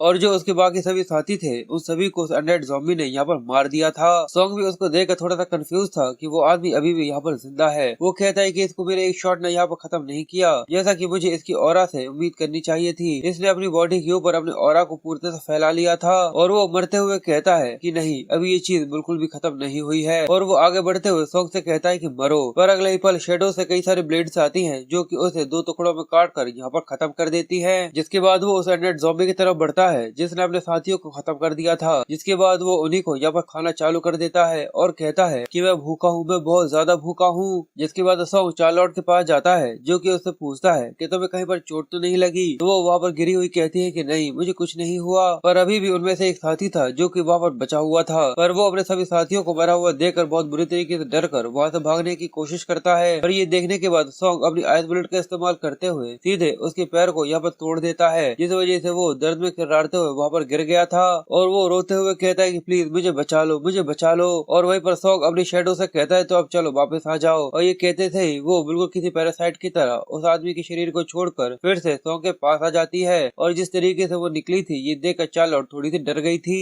और सॉन्ग उस आदमी से कहता है कि मुझे वो सब बताओ जो कि तुम्हें पता है। तो वो कहता है कि हाँ बिल्कुल, मैं तुम्हें सब कुछ बताऊंगा। पर अगले ही पल उसके सिर के अंदर एक काफी ज्यादा बड़ा छेद हो गया था। और सॉन्ग आगे कहता है कि अगर मैं सच बताऊं तो मुझे ये जानने में जरा सा भी इंटरेस्ट नहीं है। अब इस तरीके से लाशें देखने के बाद चार्लोट बहुत बुरी तरीके से घबरा कर अपने आसपास की चीजों को देख रही थी। ये देखने के बाद सॉन्ग उससे कहता है तुम जो ये देख रहे हो वो बिल्कुल सही है, और यही सक्सेन ड्यूक का एक ऐसा सच्चा चेहरा है जिससे लोग सबसे ज्यादा डरते हैं। और साथ ही ये ड्यूक की वो पावर है जो कि तुम लोगों की रक्षा भी करती है। तो बताओ आखिर तुम्हें ये देखकर कैसा लगा, क्योंकि तुमने ये चीज पहली बार सामने से देखी है, तो क्या तुम्हें ऐसा डर लग रहा है। तो वो थोड़ी सी हिचकिचाते हुए कहती कि हाँ थोड़ा सा, पर फिर भी देखा जाए तो ये चीज ठीक है, क्योंकि वैसे भी जो तुमने यहाँ पर लड़ाई करी है वो मेरी रक्षा करने के लिए करी है। और वो आगे कहती है कि उस दिन जब मैं तुम्हारे सामने ओथ ली थी और तुम्हारे सामने झुकी थी, उसके बाद से तुम्हारी फैमिली सच में यहाँ पर मेरी फैमिली की रक्षा कर रही है। पर भविष्य में तुम्हारे लिए तलवार उठाकर मैं इस चीज का कर्ज जरूर चुकाऊंगी। और तुम्हारा शुक्रिया मुझे इस तरीके से भविष्य दिखाने के लिए। अब मैं और भी ज्यादा ताकतवर बनूंगी। ये सुनने के बाद सॉन्ग थोड़ा सा कंफ्यूज था, जिसके बाद उसके चेहरे पे एक चमक आ जाती है और वो चार्लोट के बारे में सोचता है और उसे अपने पास्ट का वो दिन याद आता है। और वो कहता है कि चार्लोट से इस तरीके से बातें करते हुए एक पार्टी डुओ बनाकर मुझे सच में उसके पिता के लिए काफी ज्यादा गिल्टी सा महसूस होता है। मुझे अभी भी ऐसा ही ही लगता है कि मेरी वजह से चार्लोट के सिर से उसके पिता का हाथ उठ चुका है। इसलिए वो अपना हाथ आगे की तरफ बढ़ाते हुए चार्लोट को अपनी तरफ बुलाता है और सोचता है कि इसलिए मैं चाहता हूँ कि ये मेरी तलवार बने। ये देखकर वो भी मुस्कुराते हुए अपना हाथ आगे बढ़ाती है और नरेटर आगे कहता है कि इसका सच में काफी ज्यादा बड़ा और गहरा मतलब है, जो कि सॉन्ग अभी इसके बारे में सोच भी नहीं सकता। और दूसरी तरफ हमें ब्रेंडन के काउंट स्टेट का सीन दिखाते हैं, जहाँ पर वो अपने गिफ्ट को देखने के बाद कि उसके साथी का चेहरा उसके सामने पड़ा हुआ था, उसे काफी ज्यादा गुस्सा आ रहा था, जिस वजह से उसके चेहरे पर फ्रस्ट्रेशन साफ साफ दिख रही थी। और साथ ही उसे यहाँ पर एक लेटर मिला था जिसके अंदर लिखा था, हमें लगा ही था कि ये जर्नी काफी ज्यादा डिफिकल्ट होगी, पर हम तुम्हें यहाँ पर इन्वाइट करना चाहते हैं काउंट, वो भी सक्सेल ड्यूक कैसल के अंदर। और प्लीज इसे हमारी सिंसेरिटी समझेगा, इसे रिफ्यूज बिल्कुल मत कीजिएगा। और आपको यहाँ पर ब्लैक ड्यूक के द्वारा बुलाया जा रहा है, जिससे आप यहाँ पर आकर इस हादसे की रिस्पॉन्सिबिलिटी उठा सके। और इसकी वजह से बैडन काफी ज्यादा गुस्सा और परेशान हो रहा था। और कहा जाता है कि यहाँ तक इम्पीरियल के सोर्ड सेंट के पास तक अभी यहाँ पर कोई और चॉइस नहीं बची थी। फिर कुछ दिनों के बाद हमें ड्यूक के कैसल के अंदर का सीन दिखाते हैं, जहाँ पर वो तीनों बैठे हुए थे और ब्रेंडन अपने आदमियों के साथ उन लोगों के सामने खड़ा हुआ था और वो भी थोड़ा सा घबराया और परेशान सा दिख रहा था। एलन मुस्कुराकर कहता है कि मैंने सोचा नहीं था कि तुम इतने ज्यादा जल्दी यहाँ पर आ जाओगे और प्लीज हम लोगों को माफ कर देना कि हम लोग तुम्हारा सही तरीके से स्वागत यहाँ पर नहीं कर पाए। पर बाइडन अपने आप को संभालते हुए कहता है कि आखिर यहाँ पर इससे भी ज्यादा जरूरी क्या हो सकता है कि अगर यहाँ पर मुझे ड्यूक ने समन किया है। और वो चार्लोट को देखकर कहता है कि ये बच्ची जो कि यहाँ पर बैठी हुई है। ब्रेंडन आगे कहता है कि यहाँ पर आपके स्टेट के अंदर सच में काफी ज्यादा बड़ी चीज हुई है। एम्पायर में मैंने इसके बारे में बात करी थी कि दिन के उजाले में यहाँ पर चार्लोट को किसी ने किडनैप करने की कोशिश करी, इसलिए मुझे लगता है कि शायद मुझे पता है कि आखिर आपने मुझे यहाँ पर क्यों बुलाया है, पर मैं एम्परर की लॉयल तलवार हूँ। तो आखिर आपको ऐसा कैसा लग सकता है कि मैं इस तरीके की बेकार सी चीज के अंदर यहाँ पे इन्वॉल्व हो सकता हूँ। और ये सुनने के बाद एलन अपनी नेक्रोमेंसी को इस्तेमाल करते हुए उसके आसपास के जो साथी होते हैं उनके ऊपर जो अपना मैजिक इस्तेमाल करता है, जिस वजह से वो अपनी होली पावर से इस सपना को तो बचा लेता है। पर जो बाकी के लोग थे वो ये देख कर क्या ये किस तरीके की हवाएं हैं, काफी ज्यादा काली और गहरी हवाएं, जो कि यहाँ पर उन लोगों को जलाने के लिए पूते से काफी थी। धीरे कर जो उनका शरीर होता है वो यहाँ पर जलना चालू हो जाता है और कुछ ही देर के अंदर राख के अंदर कन्वर्ट हो जाता है। और वो बस दर्द में चिल्लाते रहते हैं कि प्लीज काउंट हम लोगों को बचाइए, प्लीज हम लोगों की रक्षा कीजिए। बाइडन ये देखकर बहुत बुरी तरीके से शौक सा रह गया था और वो सोचता है मेरे होली ऑर्डर के मर्डेलियन नाइट्स ये तो ज्यादा आसानी से यहाँ पर खत्म हो गए बिना किसी रिस्ट्रिक्शन के। और ये मैजिक तो हाई लेवल का डार्क मैजिक है, टेम्पलर ऑफ द सेंस, जिस वजह से अब वो एलम के ऊपर चिल्लाना चालू करता है। वो उसे टोकते हुए कहता है कि होली सेंट जल्दी से अपने घुटनों के बल आ जाओ। और वो चिल्लाते हुए एलन से कहता है कि तुम्हें पता भी है क्या करते हो, यहाँ पर क्या कर रहे हो ड्यूक। ड्यूक अपनी शांत आवाज में कहता है क्या तुमने सुना नहीं, क्या कर अभी मैंने यहाँ पर तुमसे क्या कहा, मैं ये चीज दोबारा नहीं दोहराऊंगा। इस वजह से बाइडन को काफी गुस्सा आ रहा था और वो अपने दांत पीसते हुए कहता है कि डैम इट। और उसके सामने एलन किसी ओमनीपोटेंट बीन की तरह लग रहा था कि जिसके सामने वो यहाँ पर कुछ भी नहीं कर सकता। और वो सोचता है कि ब्लैक ड्यूक ने अभी जो यहाँ पर किया है, पर मुझे सच में ऐसा लगा नहीं था कि वो सच में इतने ज्यादा आगे बढ़ जाएगा। और यही सोचते हुए वो अपने घुटनों के बल आ गया था। एलन आगे कहता है कि जैसा कि तुम्हें पता है कि मैंने यहाँ पर तुम्हें शांति बनाए रखने के लिए बुलाया है, इसलिए बस ये तुम्हारे लिए एक वार्निंग है कि अगर तुमने फिर से कभी भी शख्सैन के किसी भी बच्चे के ऊपर हाथ रखने की कोशिश भी करी तो मैं तुम्हारी फैमिली के हर एक मेंबर को यहाँ तक बच्चों तक को भी पूरे तक खत्म कर दूंगा। और मैं ये समझता हूँ कि तुम इसे अपने दिल में काफी अच्छी तरीके से उतार लोगे। और उसकी ये बातें सुनने के बाद ब्रेंडन बहुत बुरी तरीके से घबरा गया था। जिसके बाद एलन कहता है कि तुम अपनी इस जर्नी से काफी ज्यादा थक गए होगी तो जाओ जाकर आराम करो। ब्रेंडन गुस्से में पर डरा हुआ सा कहता है कि मैं आपकी जेनरसिटी के लिए काफी ज्यादा शुक्रगुजार हूँ, पर जिस तरह की कंडीशंस है मुझे लगता है कि मैं यहाँ पर और ज्यादा समय तक आपके डोमेन के अंदर नहीं रह पाऊंगा। और ये कहकर वो जाने लगता है और एलन कहता है अगर ऐसा है तो ठीक है, बस अच्छे से वापस जाना। और सॉन्ग ये देखकर सोचता है कि जो काउंट ब्रेंडन है वो एम्परर के मोस्ट लॉयल फॉलोवर्स में से एक है, पर जो मेरे फादर ने उसके सामने कॉन्फिडेंस दिखाया है जिसकी वजह से जो एम्पर के फैक्शंस है वो यहाँ पर काफी ज्यादा हिल जाएंगे। और ये काफी ज्यादा बड़ा झटका हो सकता है जिससे पूरा पूरा एम्पायर हिल जाए। और शुरुआत में ये बस किसी छोटी सी चिंगारी की तरह होगा जो कि धीरे कर पूरी पूरी जगह को जलाने के लिए काफी होगा। और इसकी जो लपटें होंगी उन्हें ज्यादा लंबे समय तक कोई भी नहीं सह सकेगा। और उस समय पर सोर्ड सेंट ब्रेंडन का सर काटना वो मेरा रोल होगा। और उस समय के आसपास जब वो न्यूज पूरे फैल रही थी कि सोर्ड सेंट ब्लैक ड्यूक के सामने अपने घुटनों के बल आ गया था, हमें ड्यूक के ऑफिस का सीन दिखाते हैं जहाँ पर किसी चीज के ऊपर पर्दा रखा हुआ था और वो सिपिया को पर्दा हटाकर उसके नीचे की चीज दिखाता है। और ये देखने के बाद वो भी बहुत ज्यादा शौक और हैरान से रह गई थी क्योंकि वहाँ पर कई सारी लाशें पड़ी हुई थी। ये देखकर वो बहुत ज्यादा हैरान थी और एलन उसे बताता है कि ये उन लोगों की लाशें हैं जिनने सॉन्ग के ऊपर हमला किया था और केवल सॉन्ग ही है जो कि इस चीज के लिए पूरी तरह से जिम्मेदार है। और ये सुनने के बाद सिपिया बहुत बुरी तरीके से हैरान और घबरा गई थी, क्योंकि ये लाशें देखने के बाद और उसके अंदर जितनी भी इंटेंसिटी थी और वहाँ पर ऐसी भी लाशें थी जिनके टुकड़े टुकड़े हो चुके थे और यहाँ पर उनके शरीर के अंदर कई सारे छेद बने हुए थे। और ये देखने के बाद सिपिया कुछ देर तक तो यह सोचती है या फिर वो यहाँ पर कुछ गलत तो नहीं सिखा रही। एलन उससे कहता है कि जैसा कि तुम यहाँ पर देख सकती हो, हम लोगों को सॉन्ग को काफी अच्छे तरीके से यहाँ पर उसके टैलेंट के हिसाब से गाइड करना होगा, और इसलिए लेडी सिपिया मैं यहाँ पर तुम्हारी विजडम चाहता हूँ और इसके लिए मैं यहाँ पर तुम्हें चीफ एडवाइजर की पोजीशन ऑफर करता हूँ। ये सुनने के बाद सिपिया कंफ्यूज कहती है कि इसका मतलब, तो वो कहता है कि हाँ बिल्कुल, इसका मतलब ये है कि वो बस यहाँ पर उसे केवल एक छोटा सा ट्यूटर नहीं बना रहे, इसके बजाय वो उन्हें सक्सेन की फैमिली के अंदर एक मेंबर बनने का मौका दे रहे हैं। और एलन आगे कहता है जिस तरीके से सॉन्ग तुम्हारे ऊपर रिलाई करता है उसे गाइड करना कोई एक ऐसी चीज नहीं है जो कि बस मैं अपनी स्ट्रेंथ के साथ यहाँ पर अकेले से कर सकता हूँ, पर काफी चीजें यहाँ पर अलग हो जाएंगी लेडी सिपिया अगर आप अपनी स्ट्रेंथ यहाँ पर हमें इस्तेमाल करने देती हैं। काफी देर तक सोचने के बाद सिपिया उससे कहती है कि ठीक है, मैं ये चीज समझती हूँ, और जिस तरीके से सॉन्ग इस दुनिया को देखता है ये जानने के बाद ये चीज मेरे लिए और भी ज्यादा जरूरी काम बन जाती है, पहले से और भी ज्यादा जरूरी। और नरेटर आगे कहता है कि इसी तरीके से समय आगे बढ़ता चला जाता है और फिर सॉन्ग के 10वें बर्थडे का समय आ गया था। पर यहाँ पर पिछले बर्थडे से एक चीज बिल्कुल अलग थी कि इस बार एम्पायर के फैक्शन के अंदर से भी लोग इस बैंक्वेट को एंजॉय करने के लिए यहाँ पर आए हुए थे, और उन सभी में से एक ऐसा भी था जिसके ऊपर कुछ जरूरत से ज्यादा ही ध्यान दिया जा रहा था, जिसका नाम मार्कस यूलिस है। जैसे ही वो सॉन्ग के साइड में आता है तो वो यहाँ पर उसका वेलकम करता है, तो यूलिस भी उसको देखकर कहता है कि सच में तुमसे मिलकर काफी ज्यादा अच्छा लगा। पर फिर हमें कुछ देर पहले का सीन दिखाते हैं जहाँ पर इस बैंक्वेट के लिए काफी ज्यादा सारा खाना रखा हुआ था, वहीं पर हमें कई सारे लोगों के हंसने की और कई सारी बातें सुनाई जा रही थी, और वहीं पर हमें सॉन्ग भी दिखता है जो कि उन लोगों की बातें सुनकर काफी ज्यादा कंफ्यूज सा हो रहा था, जो कि ब्लैक ड्यूक और एम्पायर के बारे में बात करने में लगे हुए थे। ये देखकर वो थोड़ा सा कंफ्यूज और आसपास देखते हुए कहता है कि यहाँ पर इंपीरियल कैपिटल से कई सारे नोबल्स है जो कि एम्पायर फैक्शन से आए हुए हैं, जो कि इस कॉन्स्टिट्यूशन की सबसे ज्यादा बड़ी फोर्स है, और ये एम्पायर एम्परर के नाम पर है, और इन सभी की इस बैंक्वेट के अंदर आने की सबसे ज्यादा बड़ी जो वजह थी वो यहाँ पर मैं बिना देखे भी बता सकता हूँ। असल में ये सब यहाँ पर आकर एक वार्निंग दे रहे हैं, एक ऐसा मैसेज जो कि इंपीरियल फैमिली की तरफ से है कि वो इस तरीके से बस खड़े रहकर ये चीज नहीं देखते रहेंगे कि कोई यहाँ पर सोर्ट सेंट की इस तरीके से बेइज्जती करे, और वो मैसेंजर जो कि इस मैसेज को सबसे ज्यादा अच्छी तरीके से समझा सकता है वो मेरे सामने आकर खड़ा हो चुका है, जो कि यहाँ पर सॉन्ग के सामने आकर उसे ग्रीट करते हुए कहता है कि तुमसे मिलकर सच में काफी ज्यादा अच्छा लगा। और हमें यूरी के बारे में बताया जाता है जो कि head of the red tower है, जो कि यहाँ पर फायर और फ्यूरी को परस्यू करता है जिससे वो यहाँ पर अपनी पावर ऑफ ऑर्डर को पूरे में फैला सके। एक समय पर एम्पायर के अंदर जहाँ पर बस ताकत ही पूरी तरह से सही हुआ करती थी, रेड टावर के मेज अपने स्प्रिट को पूरी ताकत से फैलाया करते थे, और वो इस चीज में जरा सा भी हेजिटेट नहीं करते थे कि जो उनकी फोर्स हो वो सबसे ज्यादा ऊपर हो, और रेड टावर के मेजेस ने ही जितने भी तरीके की मॉडिफिकेशंस थे मेरे अंदर सब्जुकेटेड करे थे। और यूलिस यहाँ पर आकर सॉन्ग के बारे में तारीफ करना चालू कर देता है, ड्यूकल फैमिली के एक जीनियस, मैंने तुम्हारे बारे में सुना है कि तुम्हारे पास सच में काफी ज्यादा कमाल का टैलेंट है, जो कि पूरे एम्पायर के अंदर ऐसा कोई नहीं है जो कि तुम्हारा सामना कर सके, और मैंने तुम्हारे बारे में कई सारी चीजें सुनी है, मैंने वो कहानी भी सुनी है जहाँ पर तुमने अपनी फैमिली के एक नाइट को बचाने के लिए 1000 से भी ज्यादा ओगर्स को खत्म कर दिया था,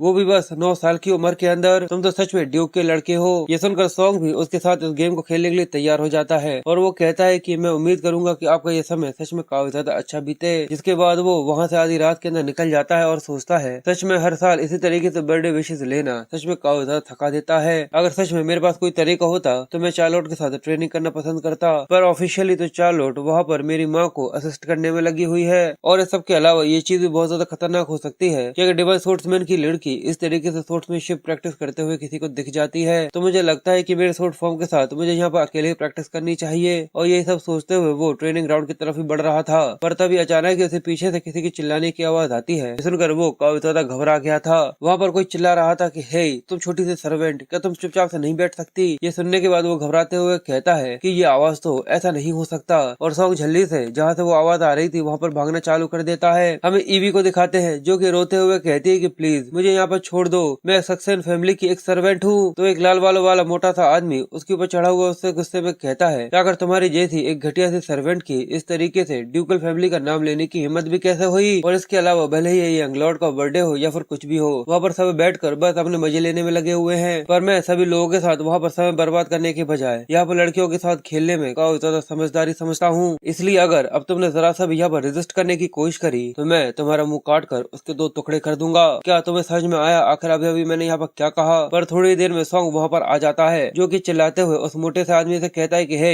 आखिर तुम यहाँ पर क्या करने के बारे में सोच रहे हो। ये सुनकर वो घबरा गया था। वो कहता है क्या यंग मास्टर सॉन्ग, और वो मोटा आदमी कहता है कि नहीं ये यंग मास्टर क्या सच में ये यंग मास्टर है। और वो गुस्से में उससे कहता है कि आखिर तुम यहाँ ये क्या कर रहे हो। तो वो कहता है कि असल में ऐसा कुछ नहीं है जैसा कि तुम ये समझ रहे हो। पर क्या यंग मास्टर, कभी तुमने किसी लड़की के साथ कोई मजे किए हैं? ये सुनने के बाद उसे बहुत ज्यादा घिन महसूस होती है और वो गुस्से में उसकी तरफ देखना चालू कर देता है। और उस मोटे के चेहरे पर जरा से भी शिकन नहीं थी। वो कहता है कि तुम अभी काफी ज्यादा छोटे हो, इसी वजह से तुम्हें कोई भी इस तरीके का एक्सपीरियंस नहीं होगा। मैंने सही कहा ना? पर रुको, पर मेरा नाम पेट्रो है और मैं तुम्हें यहाँ पर पर्सनली हर एक चीज सिखाऊंगा। और ये कहते हुए उसने ईवी को अपने पास जैसे कि कैद कर रखा हुआ हो और वो बहुत बुरी तरीके से रोने में लगी हुई थी। पर वो मोटा आदमी उससे कहता है कि तुम्हारा समय सच में काफी ज्यादा अच्छा बीतने वाला है। पर तभी वो उससे कहता है तुम्हें इस चीज की चिंता करने की जरूरत नहीं है। और सॉन्ग ने यहाँ पर अपने मैजिकल सर्कल को एक्टिवेट कर लिया था और साथ ही वो ईवी से आगे कहता है कि मैं जल्दी ही तुम्हें बचा लूंगा। और वो मोटा आदमी ये देखकर काफी ज्यादा घबरा गया था। और साथ ही सॉन्ग सोचता है क्योंकि ये इस दुनिया की हाई बेस्ड सोसाइटी से आता है तो मुझे नहीं लगता कि ये सोचेगा कि मैं इसके ऊपर यहाँ पर हमला कर सकता हूँ। पर अगले ही पल सॉन्ग उसके कान के पास है यहाँ पर अपने बुलेट को शूट कर देता है, जिस वजह से वो घबरा कर अपने खंजर और अपने हाथ को दोनों पीछे की तरफ झटकारता है, जिस वजह से ईवी उसके हाथ से निकल गई थी। और इस तरीके से ईवी और वो मोटा सा आदमी वहाँ पर जमीन पर गिर जाते हैं। पर साथ ही वो आगे सोचता है कि पर मेरा यहाँ पर जरा सा भी इंटेंशन नहीं है कि मैं इस चीज को इसी तरीके से यहाँ से निकल जाने दूं, क्योंकि इस तरीके के हाथ को यहाँ पर और भी ज्यादा श्रेय देना जो कि एम्पायर के पीछे इस तरह की कोई चीज करता हो, ये बिल्कुल भी अच्छी चॉइस नहीं हो सकती। और वो मोटा सा आदमी अपने गाल पर जरा सा निशान लग जाने की वजह से जिससे खून आ रहा था वो बहुत बुरी तरीके से डर कर चिल्लाना चालू कर देता है। वो कहता है कि यंग मास्टर आखिर इस सब का मतलब क्या है? पर वो उसके सामने बढ़ते हुए कहता है कि जल्दी से अपने घुटनों के बल आ जाओ। ये सुनकर वो मोटा आदमी कहता है क्या? सॉन्ग चिल्लाकर कहता है क्या तुमने सुना नहीं कि आखिर अभी मैंने तुमसे क्या कहा? जल्दी से अपने घुटनों के बल आओ और जल्दी से ईवी से माफी मांगो। जैसा कि मिस ईवी ने कहा कि वो हमारे हाउस की एक सर्वेंट है, इसका मतलब यही है कि वो हमारी फैमिली का एक हिस्सा भी है। ये सुनने के बाद उस मोटे आदमी को काफी ज्यादा गुस्सा आ रहा था और वो खड़ा होते हुए कहता है कि यंग मास्टर तुम्हारे लिए तो ये सच में काफी ज्यादा बुरा है, क्योंकि मैं यहाँ पर हिज मेजेस्टी द एम्परर के ब्याह पर आया हूँ और इसलिए अगर तुम यहाँ पर मेरी बेइज्जती करते हो बस एक छोटी सी नौकर की यहाँ पर इंसल्ट बचाने के लिए, इसका मतलब यही है कि तुम यहाँ पर एम्परर की बेइज्जती कर रहे हो। तो उसे बीच में टोकते हुए कहता है तो क्या तुम ये कह रहे हो कि लोगों की घरों की नौकरानियों की इज्जत लूटने की कोशिश करना एम्परर की कोई हॉबी है? जैसे वो मोटा आदमी ये सुनता है तो वो गुस्से में कहता है क्या आखिर तुम्हारी कोई इस तरीके की चीज कहने की हिम्मत भी कैसे हुई? और इस तरीके से बहस सुनने के बाद वहाँ पर घर के सभी बड़े लोग पहुँच जाते हैं। पर सॉन्ग उनके ऊपर जरा सा भी ध्यान न देते हुए उससे कहता है कि आखिरी बार मैं तुमसे कह रहा हूँ कि जल्दी से घुटनों के बल आ जाओ। यूलिस ये देखकर उसके चेहरे पर मुस्कुराहट आ गई थी और वो ये देखकर कहता है कि सच में यहाँ का नजारा तो काफी ज्यादा कमाल का है। और एलन को ऐसा लगता है जैसे कि सॉन्ग यहाँ पर उसे परेशान कर रहा है, इसलिए वो चिल्लाते हुए अपने लड़के से कहता है कि आखिर यहाँ पर क्या हो रहा है? तो वो बताता है कि ये यहाँ पर सक्सेन फैमिली की मेड को असॉल्ट करने की कोशिश कर रहा था। एलन कहता है तो क्या तुम इस तरीके की चीज के लिए यहाँ पर सर पेट्रो को डिसरिस्पेक्ट कर रहे हो? वो मोटा आदमी उठने की कोशिश करते हुए कहता है कि हाँ आपने बिल्कुल सही कहा, ये इनमेच्योर यंग मास्टर यहाँ पर मेरे साथ डिसरिस्पेक्ट कर रहे थे। पर तभी वो उसे टोकते हुए कहता है कि आखिर तुमसे ऐसा किसने कहा कि तुम यहाँ पर खड़े हो सकते हो? ये सुनकर वो मोटा आदमी बहुत बुरी तरीके से डरकर फिर से ही अपनी जगह पर गिर गया था। जिसके बाद सॉन्ग जितने भी इंपीरियल कैप्टन से लोग आए हुए थे उन लोगों से कहता है क्या तुम लोगों के ऊपर एक काफी ज्यादा बड़ी ड्यूटी नहीं है कि तुम लोग यहाँ पर हिज मेजेस्टी यानी एम्परर के ब्याह पर आए हो? और इसके बाद भी ये इंसान हिज मेजेस्टी यानी एम्परर के नाम को एक लोली मेड को असल्ट कर यहाँ पर नाम बदनाम करने की कोशिश कर रहा है और इसी वजह से मैं यहाँ पर इनका ये बिहेवियर जरा सा भी टॉलरेट नहीं कर सकता। यूलिस ये सुनकर हंसते हुए आगे बढ़ते हुए कहता है कि यंग मास्टर की ब्रिलियंस सच में एक काफी ज्यादा बड़ी मास्टरपीस है। यंग मास्टर ने जैसा कहा है वो पूरे से सही है। हिज मेजेस्टी यानी एम्परर के नाम पर जो भी कोई इंसान यहाँ पर आया है आखिर वो एक लोली मेड को असल्ट कर उनके नाम को बदनाम करने की हिम्मत कैसे कर सकता है? ये सुनने के बाद वो मोटा आदमी भी बहुत बुरी तरीके से डर गया था और इसी वजह से यूलिस अपने पास से अपनी फ्लेम्स को रिलीज करते हुए कहता है कि अब तुम्हें इस चीज की वजह से यहाँ पर मरना होगा। ये सुनने के बाद वो मोटा आदमी अपनी जान बचाकर भागते हुए कहता है कि प्लीज ऐसा मत करो, प्लीज कोई मेरी जान बचाओ। पर वो तो यहाँ पर अपनी मौत वाली हंसी हंसते हुए जहाँ पर उसकी आंखें काफी डरावनी लग रही थी, यूलिस उसके ऊपर अपनी फ्लेम्स को दे मारता है और उसकी आंखें लपटे जाकर उस मोटे आदमी को पूरी तरह से घेर लेती है। जिसके बाद बस वहाँ पर उसकी चिल्लाने की आवाज सुनाई देती है क्योंकि उसका शरीर धीरे धीरे कर जलते हुए काला पड़ने लगा था। वो चिल्लाते हुए कहता है कि ये जल रहा है, ये जल रहा है, ये बहुत ज्यादा जल रहा है। और कुछ ही देर के बाद वो जमीन पर आ जाता है और यूसिल कहता है कि यंग मास्टर की जो शब्द हैं वो 100 बार पूरी तरह से सही है और ये मेरा काम है जो कि इंपीरियल फैमिली के खिलाफ उनके नाम की बेइज्जती करता है या फिर उनकी इंसल्ट करता है उसे यहाँ पर खत्म कर दिया जाए। और सच में भविष्य में मैं तुमसे काफी ज्यादा उम्मीदें रखता हूँ। और उसकी बातें सुनने के बाद सॉन्ग गुस्से में बस उसकी तरफ घूरकर देखने में लगा हुआ था।